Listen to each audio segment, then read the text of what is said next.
Hello, this is our carbon coater. What this machine does is basically allows us to distribute a very thin layer of carbon on top of any sample we want to put in it. The primary reason to do this is for our scanning electron microscope, because carbon helps us eliminate static buildup, which can happen in the machine. For an example of what we can do with it, here we have a normal glass slide here that you'd have in any kind of chemistry lab, just nice and clear. And then, for example, a very thick coat of carbon on top of that. And as you can see, it's very dark there, almost mirror reflective. So it's a very good machine, very nice. In order to begin using it though, what we want to start with is their graphite rods. We'll have to start by sharpening them, and that allows for much better contact. So let's begin with that first. So here we have the graphite sharpening station. To begin, we want to break off a piece of graphite. So we can go ahead and just open up this. We store all of our graphite. You want to be kind of gentle here because they are very fragile, but not terribly fragile. Go ahead and take a stick. I like to go ahead and go for around 2 inches. There's a nice little ruler here. You just kind of go ahead and press down. Make sure you kind of like that. Get a nice snap there. So we'll go ahead and put this away.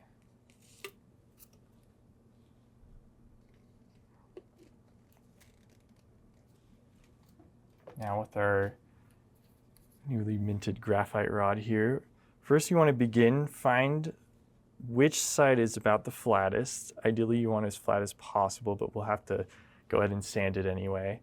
So to start, we can just see here, I like to just kind of look, that looks pretty flat, so we can just go ahead and kind of keep it straight here and flatten it against this. And then once we get it pretty good, I'm pretty happy with that, we take the sharpener here, and this sharpener is fairly straightforward in operation. So we just go ahead and slide it into the top here, and then you want to lower it not too far, and then this screw here will tighten to hold it in place. You want to be kind of careful here because tightening it too much will snap it. We don't want to put too much tension on it. So with it kind of nice and secured, you just kind of hold it. I like to kind of nicely hold the top here, just very gently, keep it from moving, and then we can just start by turning this screw here, which will slowly sharpen it. And for this is an important part, probably the most important part, because the sharpening is what determines the layer of coat you'll get. The longer the sharpened section, the more coat you get. I find that about 2 to 3 millimeters works the best for a pretty even coat. If you want a heavier coat, you'll want a longer sharpened section and vice versa. So we'll go ahead and sharpen here till we feel pretty good about it. And this can take a minute. You'll want to go kind of slow here.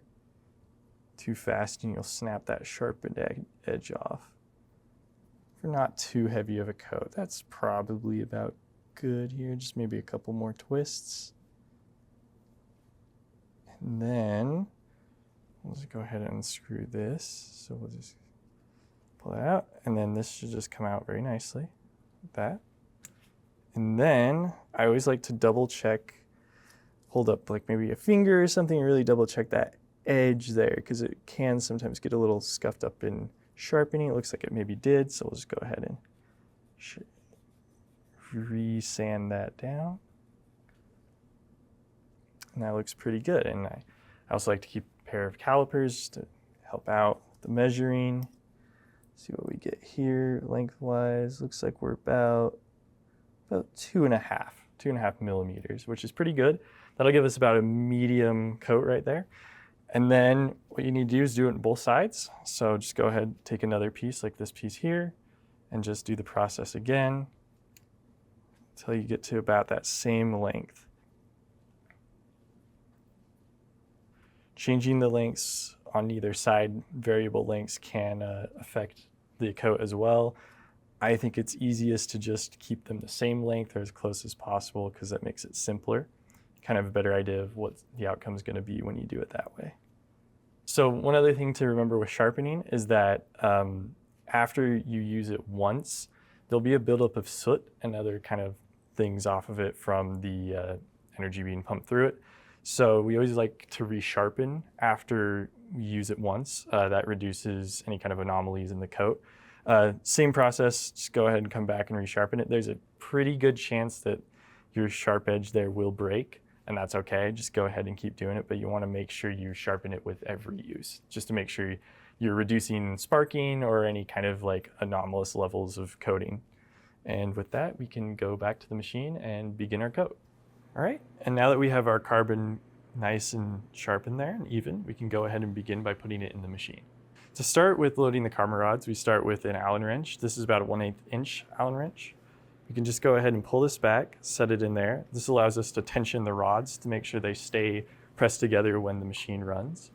You can insert the rods through a little hole here. You want to be very kind of delicate here because they are fairly easy to break. No big worries if they do, but you'll want to make sure to redo them if they do break. So we can go ahead, put this one through. So what we want to do here is we'll want to line up so they touch about in the middle of that back plate. So we'll take a smaller Allen wrench. We'll go ahead and just tighten it. And to tighten, you don't want to tighten too much. You want to keep it about tensioned enough that it won't slide out, but if you go too hard, it will snap. So just a nice little twist like that will do just fine. And we'll tighten this one, same kind of thing. And then you can see there, it's kind of loose. So now it should hold together nicely. And then when that's nice and loaded, you can just go ahead and load our plate here. So just a standard glass slide for this example. You want to set it in the middle carousel there. That just spins around, make sure it gets an even coat. And with that loaded, we can go ahead and shut the lid. Just kind of gently lower it. Next, we want to go over to our screen here. We'll have a list of recipes. The top recipe is the one we're interested in, the pulsed rod evaporation. To start, all you have to do is press that green arrow. When it starts, you want to make sure you kind of hold down the lid to make sure it gets a nice seal. I usually like to hold it till I can feel the turbo kick in. You usually know.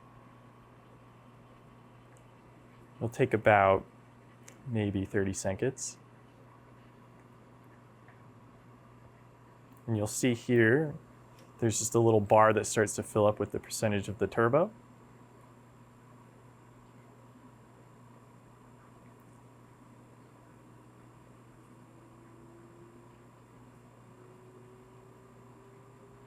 And then we're good to go.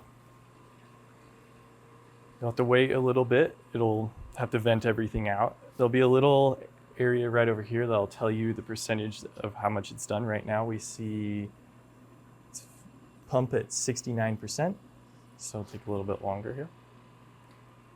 You can pretty much just sit back and relax at this point.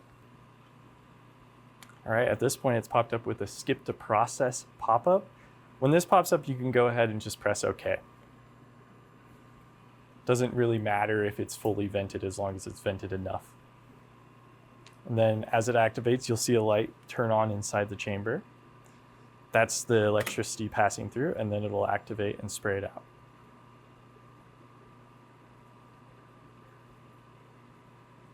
We'll run this 3 times.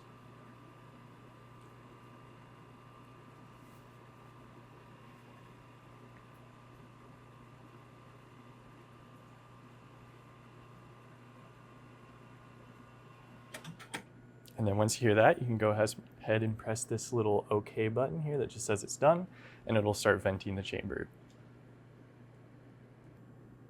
It'll let you know when it's done. So usually this part, all you can really do is just hang around, wait for it to be done. It'll beep at you when it's done.